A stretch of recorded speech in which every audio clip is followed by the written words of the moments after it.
Well, the laminate, not the laminate, the vinyl planking flooring guys got done for the day. Let's just check this job out, kind of take a look, see where they're at. Doesn't that look nice?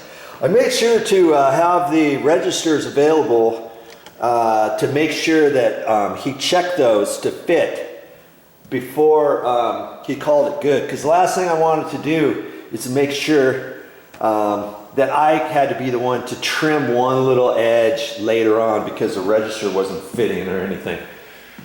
But see, he still has his stuff here, and there's a reason for that, and I'll talk to you about that in a minute. But man, this floor is looking really nice. See how he cut and filled in underneath the stove. It's always a good idea to finish your flooring underneath your stove, rather than, sometimes I've seen guys stop it and then you got to figure out where to stop it. Then you got a lip there in case you want to pull your stove out, and then you don't have a finished floor in case you drop something down in there and you want to wipe it out, pull the bottom tray out of your stove, you know, the bottom drawer, and you want to clean it and stuff. You can. He even did underneath the dishwasher. Lots of times if the existing dishwasher is staying, they'll just try to sneak it under the front two legs and leave whatever flooring there is from there back. But since I had the dishwasher out, bing bam boom, he finished around there.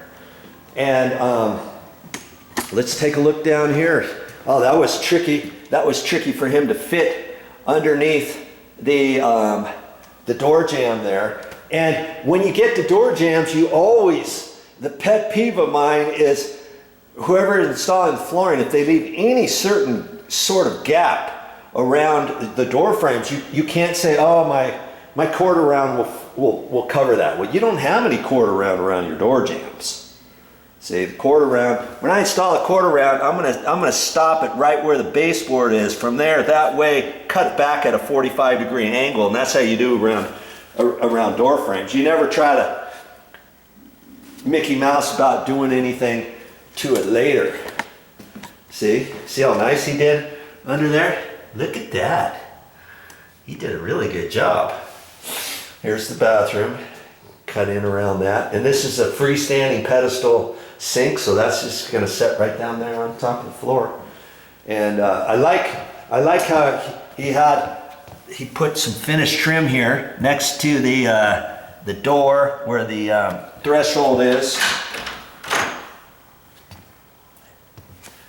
See there, that's how you finish that. And he finished that right over to the baseboard. And that's where the old stuff was. And I wish whoever installed the door casings, they really screwed up on that, didn't they? Look at that big old gap there. You know why? That's because whoever installed these doors and frames the very first time years ago, I'm gonna bet that when you came in the door, this was all carpet. And but there wasn't carpet when I got here. It was laminate, or not laminate, it was the hardwood flooring. It was oak hardwood flooring, and I haven't saved that, and I'm going to put it on Craigslist or Facebook Marketplace, because it came out pretty good, and it actually looks in really good shape, and it's the tongue and groove stuff, and I'm hoping to make a few bucks off of that. But they had that down in here, and they had some nice trim on that, but the gap was just about the same, just a hair less, because that oak planking was 3/8 and this was 5/16 flooring, and that gap is more than a 16th, isn't it? So you know, there's a tip for you. If you're ever installing doors and frames, find out what kind of flooring is going to go, because if they say it's going to be hardwood flooring, or if it's going to be, you know, something, depending what it is, it's going to determine and make a difference on whoever is installing your door jamb or your door casings, how far to bring your door casings down. You see what I'm saying? Because on the bathrooms, see, there's a gap there, and I'm gonna have to ask him. I could actually put a bead of caulking around this nice and tight and clean it up and stuff, but because this is called a free floating floor, you're not supposed to do stuff like that. But in a bathroom with the door frame here, how far, honestly, is this going to expand and contract? I mean, it could. And you know what? If I ask the question, you know what the answer is going to be? Yeah, it's going to void your warranty if we find out later on if this seam right here puckers, or that seam puckers, or the cross seam puckers over here. It's because this wasn't able to slide back and forth, and it's going to be because I installed caulking. It could be, because see, when he installs this, he only wants to slip it underneath the baseboard a little bit, and then that gives him a gap between the front edge of the baseboard and the actual existing wall. If there were no baseboard on here, if this was a brand new install without baseboard, they would not cut this tight to the walls.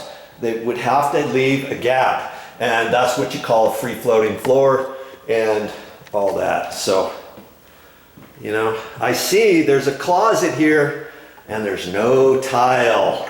There's no vinyl floor planking here. What's the deal, yo?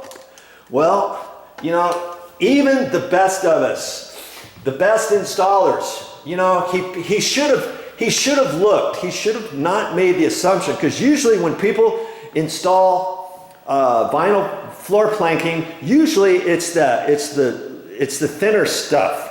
It's narrower stuff. This stuff is like 16 inches wide. My goodness, I didn't even know they could have it that wide. See there, size 16 by 32, contains 6 tiles. Only 6 tiles in this box? Are you kidding me? 6 tiles in a big old cardboard box like this? Well, lots of floor planking. It's not 16 inches wide. It might be, you know, 4 or 5 inches wide. And when you have 4 or 5 inch wide material, you make the assumption, okay, I'm going to have some waste, but lots of times you can utilize your waste, your cut waste pieces, you know, from one edge of the wall over to the other edge. Well, in this 16 inch wide by 32 inch, there's a lot more waste. You see all the waste he's got? Look at all this waste. See, these are perfectly good full length planks, but they're not wide enough to go anywhere, because you lose a lot more square footage on your overall measurements and stuff with this material, because maybe against the wall it's 9 inches over here, and maybe over here it's 7 or 8 inches, and you can't take the one piece that you cut off a full size piece over here and fit it over here, because maybe you need a piece a little bit wider than half a tile or something, half a plank. You see what I'm saying? And with smaller stuff, you don't have as much waste. And so when he was looking on his notes before he came out here, oh yeah, they want vinyl floor planking. He should have looked to see what size vinyl floor planking we had ordered. Then he would have known to over measure and get a few extra boxes at the end of his measurements, however he does it. Because when he got here, before, you know, once he got here, he realized, oh, this is wider material. And as he's going, he's thinking, I don't know if I'm going to have enough. I think I might be short. And so we talked about it, and I said, hey, if you're short, don't sweat it. We can order some more. And this is a closet. If you're going to be short, be in a closet. Don't be by the front door. Don't be in the bathroom.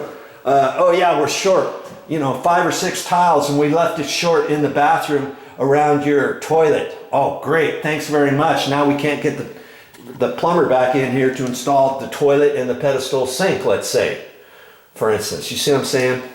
And this material is not something that's standard that he can just pick up off a shelf at Home Depot and bring a box out here. He says, oh no, we have to order it, and it's probably going to take a week to get here. And I'm like, okay, well, that's not the worst case scenario, because we can still move in here with that being short, right? We can move all of our stuff in here. That's not going to stop us from moving in. So we told him, hey, it's fine.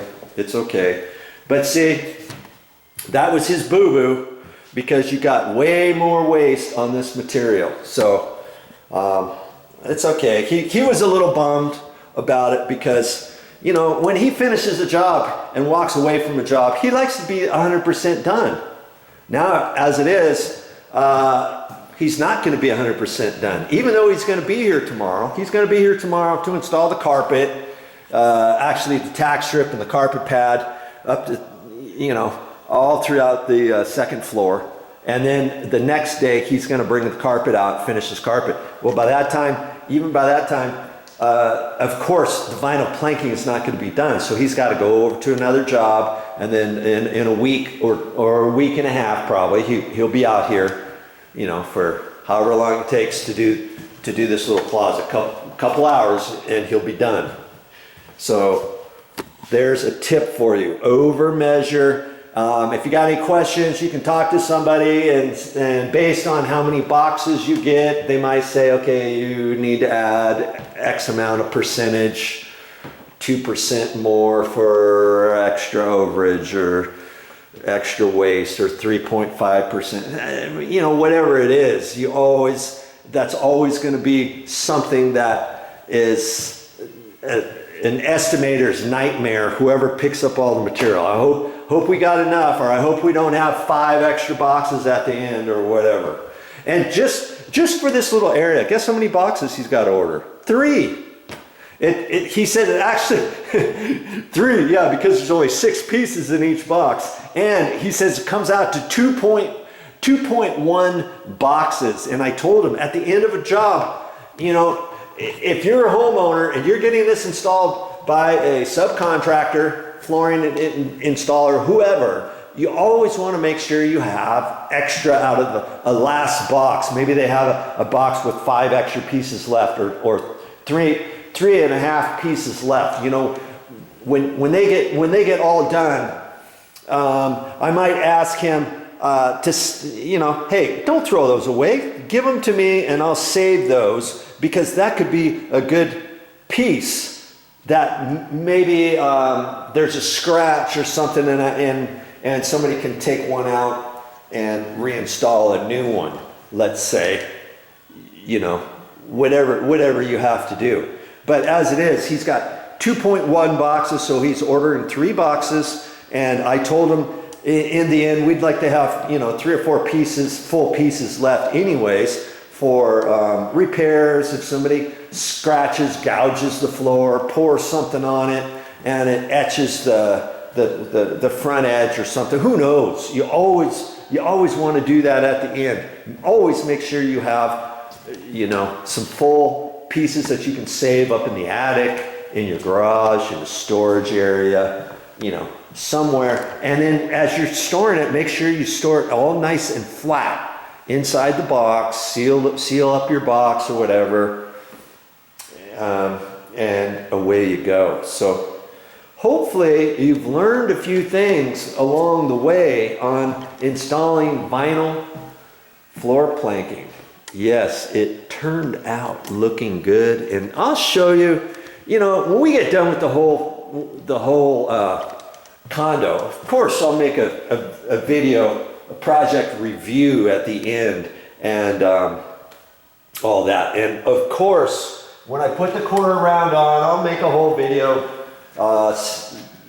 you know, of what type of quarter round I get, why I got that kind, how I'm going to install it, and then show you, you know, a few bits and pieces along the way on my technique on installing this particular project, and it might help you out next time you need to install quarter round. And then I'll show you what that looks like. Hey, you watch this entire video series, hopefully you'll learn some tips and tricks along the way on your next remodel, renovation of a condo, of an apartment, of a duplex, triplex, fourplex, your house, a home flipper extraordinaire. Maybe you'll learn a few bits and pieces along the way. I don't know how many episodes this whole series is going to be, but hey, I'm not done yet.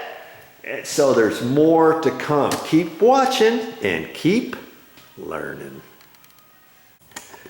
Now here's a quick tip for you. Have your sponge ready, have your water ready, and as you're cutting in your wall down to the baseboard, your wall up up to the door casings. If you happen to tag your door casing a little bit with some paint, or on an inside corner of the baseboard, or way down in there, let's say you have a hard time getting that little piece in there of the wall without getting any on the white, just make sure you have a damp sponge handy and wipe it off the baseboard. The baseboard and the door jambs are already nicely, freshly painted, but they've been cured for a couple of days, and you can wipe stuff off of there. You don't have to worry about, oh shoot, get a rag, try to smear it on there and it doesn't get it all, and you think now you've got to touch up the white door casings or the white baseboard.